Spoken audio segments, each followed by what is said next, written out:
the time when I realized that I have to leave This is one time when I realized how important. The Empathy Museum presents A Mile in My Shoes.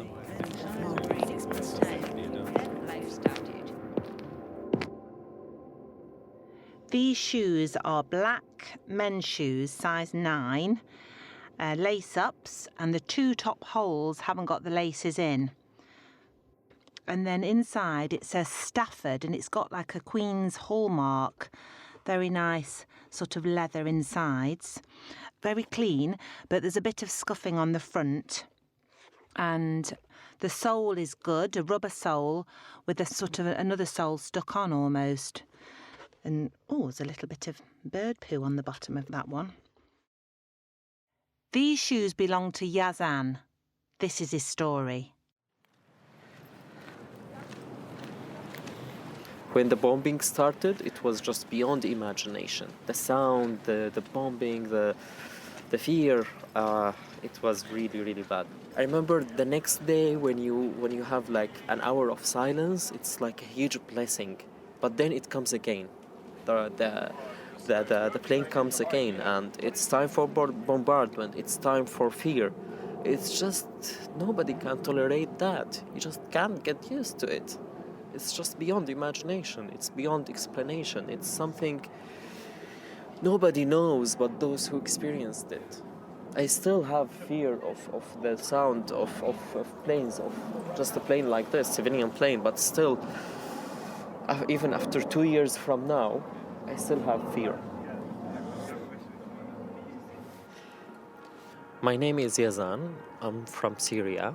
I came here to the UK 1 year and a half in September 2015, and I'm a refugee here. Before the revolution, I was pro-Assad. I thought he's a nice guy, he's a young guy, he's civilized. However, after the revolution started, I just realized that he's just a criminal like other Arab dictators. So I stood by the revolution, advocated it verbally or like on social media, on Facebook. Later on, I got involved in helping people, like providing basic needs. People were afraid of helping them because they were fleeing Assad. And if you help them, this is like considered an act against the government, against Assad. So I found myself like compelled to help them because everybody was afraid.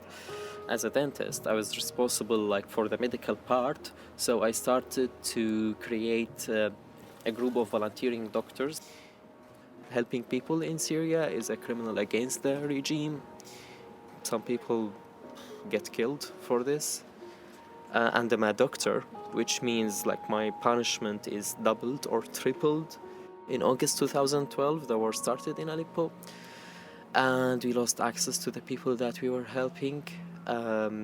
Just their areas weren't accessible to us, and that was when I decided to go out of Syria. And I started working with NGOs. I was based in Turkey, but I was going to into Syria in field visits like every week. We were providing food baskets for around over 100,000 people in the northwest of Syria. One of the weird things that I experienced when I was entering Syria is that I was entering opposition-controlled areas while my city was under the regime control, and my parents were living in my city, in Idlib. And I know my parents were there, and I haven't seen them for like 2 years, sometimes 3 years, and they're just like 5 minutes by car from me. My city is 5 minutes by car from me, but I can't go into there. It's a terrible, terrible feeling. This feeling that they're very close, but you can't see them. They are over there, but at the same time they are not. So I remember the moments when I was walking by car, inside my city and thinking, will I see them? Will I see my parents or not? Yeah. I went to see them after. At that time, it was like 3.5 years that I haven't seen them. One of the things that I noticed was that they have dried some bread and it was rotten, and it was kind of a shock for me. Like, I come from a fairly wealthy family, maybe upper middle class, and to see my parents have hidden some rotten bread, it's a shock. Like, money can't do anything at the time of war, at the time of these terrible events. Anyway, I was praying, and then I heard something. And I jumped immediately, and I went towards like my parents, or towards the mid of the house, and it was the first bomb. The beds where we were supposed to sleep were covered with broken glass. I remember it was dark and very late at night.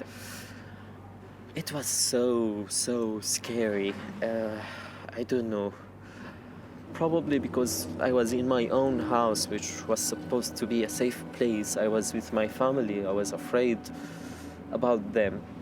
And we were like really sticking to each other.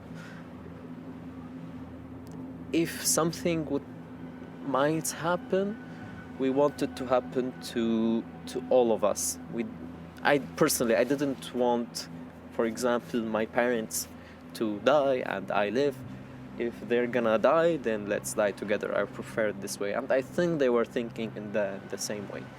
So we knew that we had to leave. For how long, where exactly, it wasn't clear. I want to go back to a place that I don't get arrested for helping people. I don't fear being killed just because I have like milk powder in my car.